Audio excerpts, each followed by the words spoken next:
हरिओम नमस्कार दोस्तों, स्वागत है आप सभी का दी संस्कृत क्लासेज के इस स्पेशल वीडियो में। दोस्तों आज के इस वीडियो में हम लोग जानेंगे संधि जो कि बहुत ही महत्वपूर्ण विषय है, चाहे 10वीं 12वीं का बोर्ड एग्जाम हो या टीजीटी पीजीटी यूजीसी इत्यादि कंपटीशन एग्जाम हो, हर जगह संधि से संबंधित 2-3 प्रश्न जरूर पूछे जाते हैं। इसलिए वीडियो बहुत ही ज़्यादा उपयोगी और मज़ेदार होने वाला है। वीडियो को लास्ट तक जरूर देखें। और हाँ दोस्तों, अगर आप लोग चैनल पर नए हैं तो चैनल को सब्सक्राइब कर लीजिए। तो चलिए शुरू करते हैं। सबसे पहले हम लोग जानते हैं संधि होता क्या है। तो संधि दो वर्णों का मेल होता है। दो वर्णों के मेल से एक नया वर्ण उत्पन्न हो जाता है, कहीं एक वर्ण लोप हो जाता है, अर्थात दो वर्णों के मेल को संधि कहते हैं। कई बार प्रश्न पूछा जाता है संधि और समास में क्या भेद है, तो यहीं पर इसको भी जान लेते हैं। जब दो वर्णों के मेल से कोई परिवर्तन होता है तो वहाँ पर संधि होती है, और जब दो शब्दों के मेल से कोई परिवर्तन होता है, एक नया शब्द बनता है, वहाँ पर समास होता है। वर्ण और शब्दों में क्या फ़र्क है ये आप लोग जानते होंगे। वर्ण एक ध्वनि होती है और शब्द जो होता है वो वर्णों का एक सार्थक समूह होता है। ठीक है। संधि 3 प्रकार की होती है, अच संधि, हल संधि और विसर्ग संधि। अच संधि, अच का वर्णन करते हुए पाणिनि जी लिखते हैं अचः स्वरः। ठीक है। अच कौन है? स्वर हैं। अच प्रत्याहार के अंतर्गत 9 वर्ण आते हैं, आ ई उ री रे ए ऐ ओ औ, 9 वर्ण। ठीक है। तो ये जो 9 वर्ण होते हैं, इनके आपस में मेल से जो परिवर्तन होता है उसको स्वर संधि कहते हैं। ठीक है। मतलब दो स्वरों के मध्य होने वाले मेल परिवर्तन को, विकार को स्वर संधि कहते हैं। जैसे यहाँ पर आप उदाहरण देख पा रहे हैं, विद्या धन आलय। यहाँ पर विद्या में क्या है? विद्या में आ है अंत में, और आलय में भी क्या है? आ है। तो यहाँ पर 2 आ मिलकर एक आ हो जाता है और विद्यालय, इस प्रकार से संधि होती है। तो ये क्या? स्वर संधि है। ठीक है। उसके बाद जो हल संधि है, हल अर्थात व्यंजनों की संधि, और विसर्ग संधि, उसमें विसर्ग में विकार होता है, परिवर्तन होता है। तो संधि 3 प्रकार की होती है, अच संधि, हल संधि और विसर्ग संधि। यहाँ पर हम अच संधि के सभी भेदों को जानेंगे। हल संधि और विसर्ग संधि को हम आगे की क्लास में पढ़ेंगे। तो अच संधि जो होती है अर्थात स्वर संधि 8 प्रकार की होती है। कई बार प्रश्न पूछा जाता है स्वर संधि के कितने भेद होते हैं? स्वर संधेः कति भेदाः। तो यहाँ पर आपको क्लियर कर देते हैं, स्वर संधि के 8 भेद होते हैं, जैसा कि आप लोग अपने मोबाइल स्क्रीन पर अथवा कंप्यूटर स्क्रीन पर देख पा रहे होंगे। दीर्घ संधि, गुण संधि, वृद्धि संधि, यण संधि, अयादि संधि, पूर्व रूप संधि, पर रूप संधि, प्रकृति भाव संधि। ठीक है। ये 8 स्वर संधि के भेद हैं। अर्थात स्वरों के मेल से जो विकार होता है वो 8 प्रकार से होता है। कहीं दीर्घ होता है, कहीं गुण होता है, तो कहीं वृद्धि होता है, कहीं यण होता है। अब ये क्या होते हैं, कैसे होते हैं, हम इसी वीडियो में सब विस्तार से जानने वाले हैं। तो स्वर संधि के 8 भेद होते हैं, आप लोग इतना जान चुके हैं और उनके नाम आप लोग याद कर लीजिए। ये आगे आपको बहुत ही ज़्यादा काम आने वाला है।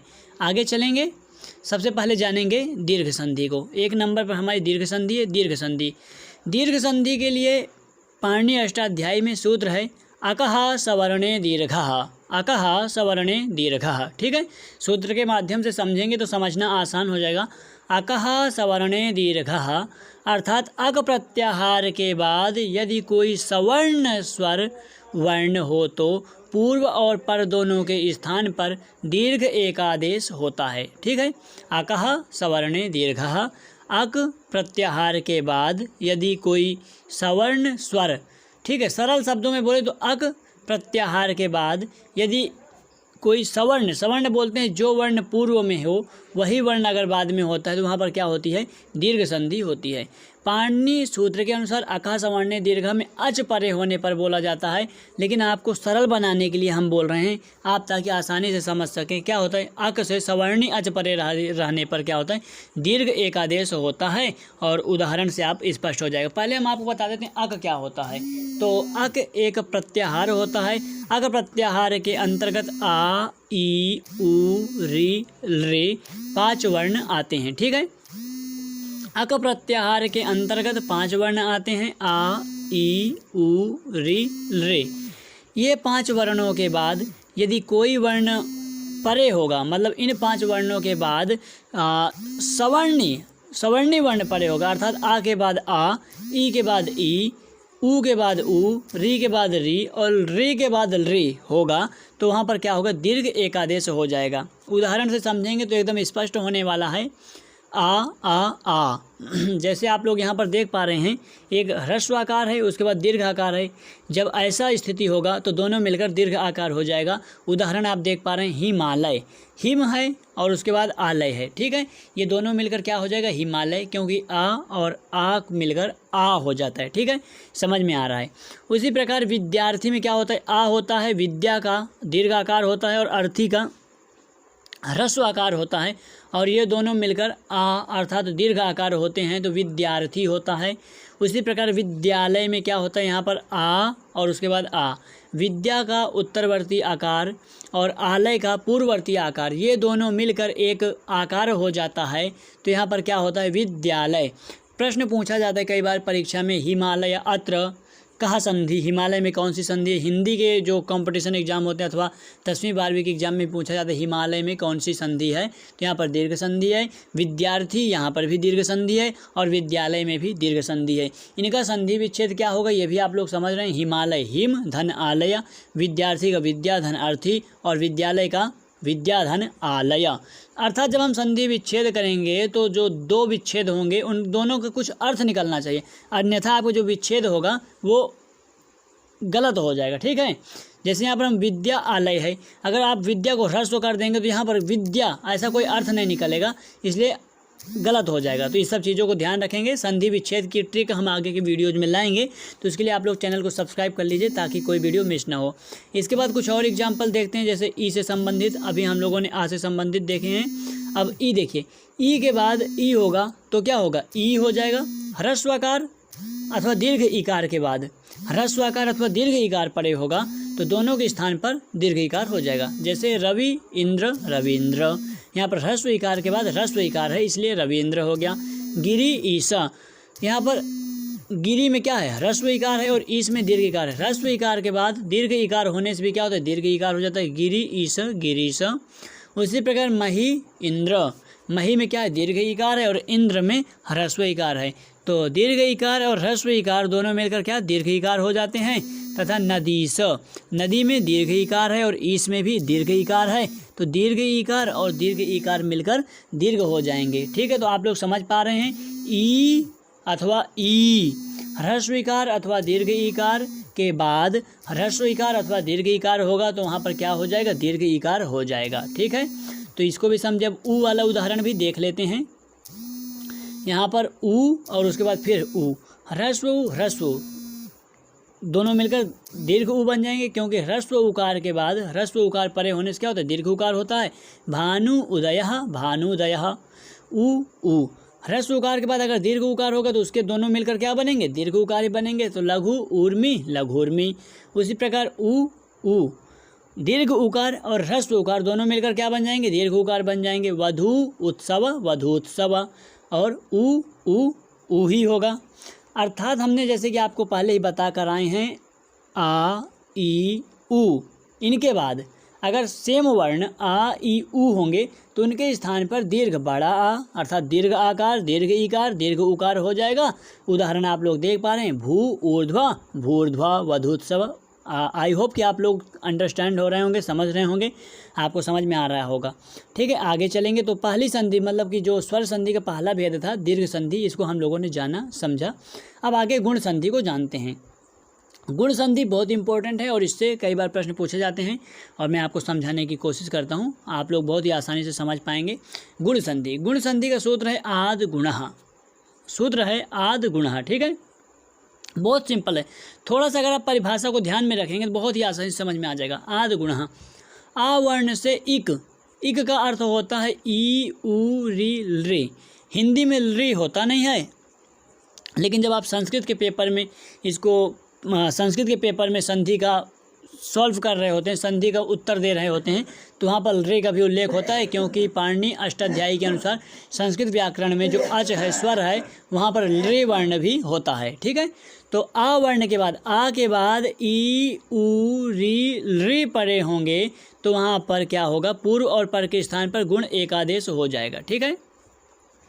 आ के बाद ई उ री अगर होगा तो पूर्व और पर अर्थात दोनों के स्थान पर गुण एकादेश हो जाएगा। ठीक है, अब यहाँ पर आपको एक चीज़ बता देते हैं, गुण किसे कहते हैं। तो सूत्र है अदेंग गुणः अर्थात आ ए ओ को गुण कहते हैं। तो अगर आ के बाद ई उ री होगा तो इन दोनों के स्थान पर क्या हो जाएगा, गुण एकादेश हो जाएगा, अथवा अर्थात ए होगा अथवा ओ होगा अथवा क्या होगा, आ तो होगा नहीं, ए होगा अथवा ओ होगा। ठीक है, जैसे यहाँ पर आप देख पा रहे हैं आ अथवा आ के बाद ई अथवा ई परे होगा तो ए हो जाएगा, और आ अथवा आ के बाद उ अथवा उ परे होगा तो ओ हो जाएगा। उदाहरण से समझेंगे एकदम स्पष्ट हो जाएगा।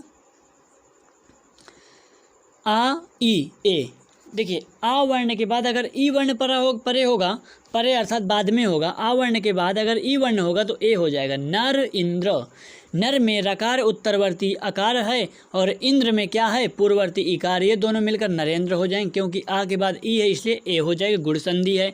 आ के बाद दीर्घ इकार होगा, यहाँ पर भी क्या हो जाएगा, नर ईस नरेश, यहाँ पर रकार उत्तरवर्ती आकार है और ईस का इकार दोनों मिलकर क्या बन जाएंगे, नरेश, यहाँ पर भी क्या हो रहा है, गुण संधि हो रही है।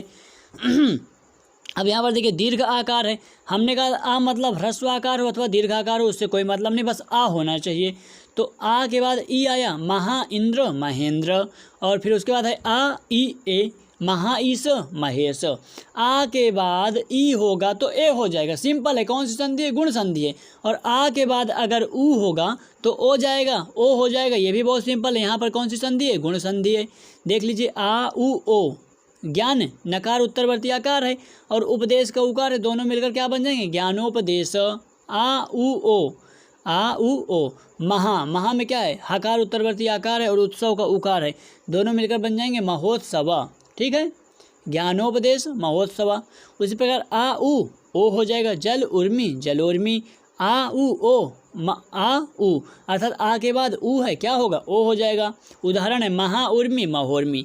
आप लोग समझ पा रहे होंगे, संस्कृत में देखिए एक री होता है अथवा हिंदी में भी री होता है, आ री, अगर आ वर्ण के बाद री वर्ण पर होगा तो दोनों के स्थान पर क्या हो जाएगा, अर हो जाएगा। ठीक है, अर हो जाएगा। देव ऋषि देवर्षि, क्योंकि वकार उत्तरवर्ती, वकार के बाद आकार है और री है, आ वर्ण के बाद री वर्ण परे होने से क्या हो जाएगा, अर हो जाएगा, देवर्षि। और आ के बाद री वर्ण यहाँ पर भी है तो यहाँ पर क्या हो जाएगा, अर हो जाएगा, तो महर्षि महर्षि। ये परीक्षा में बहुत पूछा जाता है कि महर्षि अत्र को संधि, अत्र कहा संधि, महर्षि में कौन सी संधि है, और यहीं पर हम लोग कन्फ्यूज होने लगते हैं। आई होप कि आप लोगों को समझ में आ रहा है। आगे चलें, इसके बाद हमारी तीसरी संधि आती है वृद्धि संधि।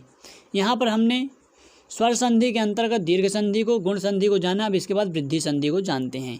अगर आपको गुण संधि समझ में आ गया है तो वृद्धि संधि समझना बहुत ही आसान हो जाएगा।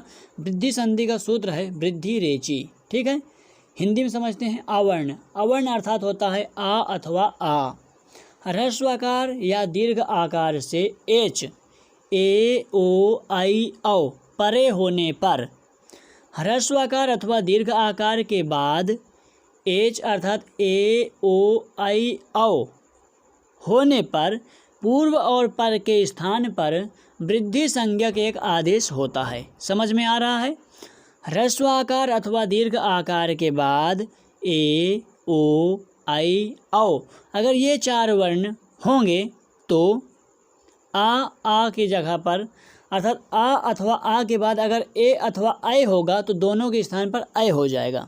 ठीक है, ह्रस्व आकार अथवा दीर्घ आकार के बाद ए अथवा ऐ होगा तो दोनों के स्थान पर ऐ हो जाएगा, और ह्रस्व आकार अथवा दीर्घ आकार के बाद ओ अथवा औ होगा तो दोनों के स्थान पर औ हो जाएगा। इसको बोलते हैं वृद्धि। उदाहरण से स्पष्ट करते हैं, आगे उदाहरण को देख लेते हैं। उदाहरण है, यहाँ पर हमने वही उदाहरण रखा है जो बहुत ज़्यादा कंपटीशन में पूछे जा रहे हैं, जिससे आपको परीक्षा में मदद मिले। तो उदाहरण है तथा एव। ठीक है, तथा एव तथैव। यहाँ पर देखिए जो तथा है, तथा एव, तथा क्या है, दीर्घ आकार है, तथा दीर्घ आकार है, उसके बाद एव है, तो आ के बाद ए होने से आ और ए के स्थान पर ऐ हो गया, तथैव। एक एकम, का के बाद आ है, क्योंकि का हल वर्ण है, उसमें आ जुड़ा हुआ है, तो का के बाद आ है, आ के बाद एकम ए होने से आ और ए के स्थान पर क्या होगा, वृद्धि हो जाएगा। क्यों हो जाएगा, क्योंकि आ के बाद ए परे होने से ह्रस्व आकार, हमने ऊपर जो नियम पढ़ा है, ह्रस्व आकार अथवा दीर्घ आकार के बाद ए ओ आई औ परे होने पर क्या होता है, वृद्धि होती है। आ के बाद ए अथवा आई परे होगा तो आई हो जाएगा। यहाँ पर ए परे हैं, परे अर्थात बाद में हैं, तो यहाँ पर क्या हो जाएगा, वृद्धि हो जाएगी, एक है एकम। उसी प्रकार महाऔषधि, ठीक है, महाऔषधि ही, महा के बाद औषधि है, ठीक है, महाऔषधि ही। यहाँ पर आकार के बाद औकार होने से वृद्धि हो जाएगी, और आ के बाद औ होने से क्या होता है, औ होता है। शर्करा ओदनः, आ के बाद ओ होने से क्या होता है, औ होता है, शर्करोदनः। उसी प्रकार राजैश्वर्यम, राज ऐश्वर्यम, आ के बाद ऐ होने से ऐ हो जाएगा। सिंपल सा नियम है कि अगर आ ह्रस्व आकार अथवा दीर्घ आकार के बाद अगर ए होगा ऐ होगा तो उन दोनों के स्थान पर ऐ हो जाएगा, अथवा ह्रस्व आकार अथवा दीर्घ आकार के बाद ओ अथवा औ होगा तो दोनों के स्थान पर औ हो जाएगा। समझ में आया, आगे चलते हैं। और इसके बाद संधि, चौथी संधि हमारी यण संधि, ठीक है। यण संधि का सूत्र है इको यणची, यण संधि का सूत्र है इको यणची। इक के स्थान पर यण होता है अच परे रहते। इक 4 वर्ण होते हैं, ई उ री रे, ठीक है, ई उ री रे। इक के स्थान पर यण होता है या वा रा ला, यदि बाद में कोई अच वर्ण आ ई उ री रे ए ओ आई औ परे हो तो, ठीक है। सरल शब्दों में समझते हैं, ई अथवा ई को या होता है, इसको याद कर लीजिए, एकदम पक्का हमेशा के लिए हो जाएगा। ई अथवा ई, ह्रस्व इकार अथवा दीर्घ इकार को या होता है, ह्रस्व उकार अथवा दीर्घ उकार को वा होता है, ह्रस्व ऋकार अथवा दीर्घ ऋकार को रा होता है, तथा रे को ला हो जाता है यदि बाद में कोई स्वर हो तो। समझ रहे हैं, ह्रस्व इकार अथवा दीर्घ इकार को या होता है, सिंपल समझिए, ई को या होता है, ऊ को वा होता है, री को रा होता है, और रे को ला होता है यदि बाद में कोई स्वर हो तो। उदाहरण से देखेंगे, प्रति एकः प्रत्येकः, प्रति एकः प्रत्येकः।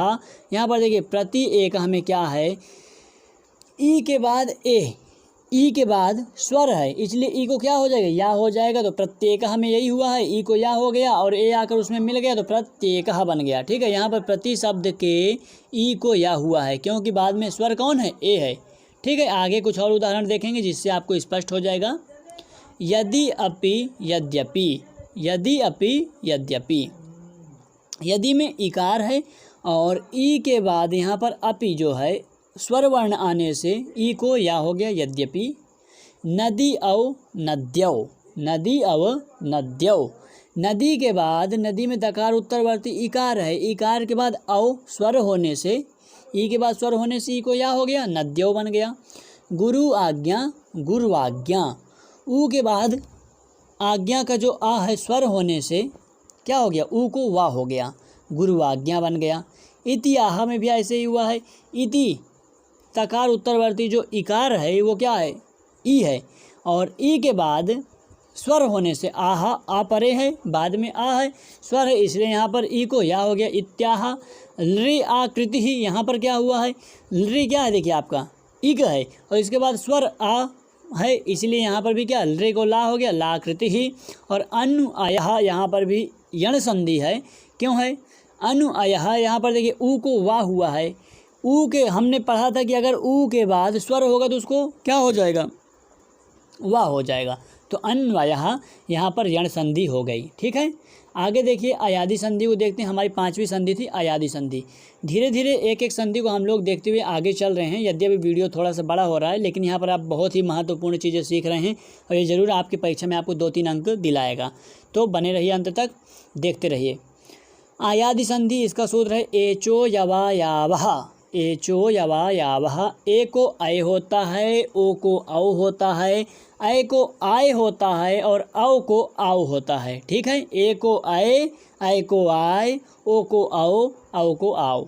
फिर से, ए को ऐ होता है, आ या, ओ को औ होता है, आ वा, ऐ को आय होता है, आ या, और औ को आव होता है, आ व, ठीक है, हो जाता है यदि बाद में कोई स्वर हो। समझ में आ रहा है? यदि ए के बाद कोई स्वर होगा तो ए को अय हो जाएगा, ओ के बाद कोई स्वर होगा तो ओ को औ हो जाएगा, आय के बाद कोई स्वर होगा तो आय को आय हो जाएगा, आओ के बाद कोई स्वर होगा तो आओ को आओ हो जाएगा। ठीक है, समझ में आया? उदाहरण देखते हैं, हरे ए हराए। ठीक है, यहाँ हरे के ए के स्थान पर अय हो गया है। क्यों? क्योंकि बाद में स्वर है ए। हरे ए, हरे में जो रकार के बाद एकार है, एकार को अय हो जाता है क्योंकि बाद में ए जो है वो स्वर है। हरे ए हरे। कुछ और उदाहरण देखते हैं जिससे आपको स्पष्ट हो जाएगा। कवे ए कवये, कवि में क्या, यहाँ पर वकार के बाद जो एकार है उसको अय हो जाएगा। क्यों? क्योंकि ए परे है इसलिए कवये। पो अनह पवनः, परीक्षा में पूछा जाता है पवनः अत्र कहा संधि ही, पवनः में कौन सी संधि है। और हिंदी के भी परीक्षा में पूछा जाता है भैया पवनः यहाँ पर कौन सी संधि है, अथवा पवनः का सही संधि विच्छेद क्या होगा। टीजीटी पीजीटी सभी परीक्षाओं में पूछा जाता है, बीएड की एंट्रेंस एग्जाम में पूछा जाता है, 10वीं 12वीं के बोर्ड एग्जाम में पूछा जाता है, तो इसलिए बहुत ही इंपॉर्टेंट है। ठीक है, पो अनह पवनः, यहाँ पर क्या है, ओ को औ हो गया क्योंकि आगे स्वर परे है, स्वर बाद में है।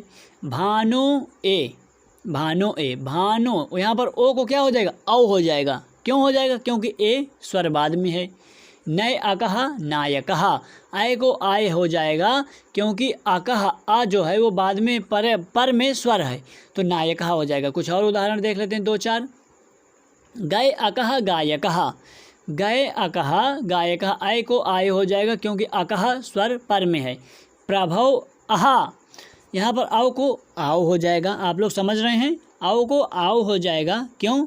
क्योंकि आ जो है स्वर बाद में है। तो हमने पढ़ा था कि भैया ए को अय होता है, ओ को औ होता है, आय को आय होता है और औ को आओ होता है अगर स्वर बाद में हो तो यहाँ पर आओ को आओ हो जाएगा। क्यों? क्योंकि स्वर बाद में आ है तो आओ जब हो जाएगा, आओ को आओ हो जाएगा, बनेगा प्रभावः।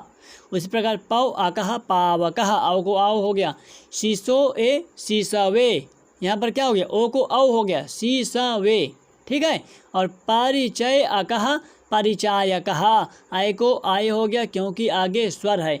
तो वीडियो बहुत ज़्यादा लॉन्ग हो रहा है इसलिए आज की वीडियो में इतना ही रखते हैं। और स्वर संधि के जो आपके कुछ शेष भाग रह गए हैं, जैसे हमने बताया था कि इसके 8 भेद होते हैं, तो पूर्व रूप, पर रूप, प्रकृति भाव तथा हल संधि, विसर्ग संधि, इन सबको हम नेक्स्ट क्लास में पूरा समझेंगे, जानेंगे।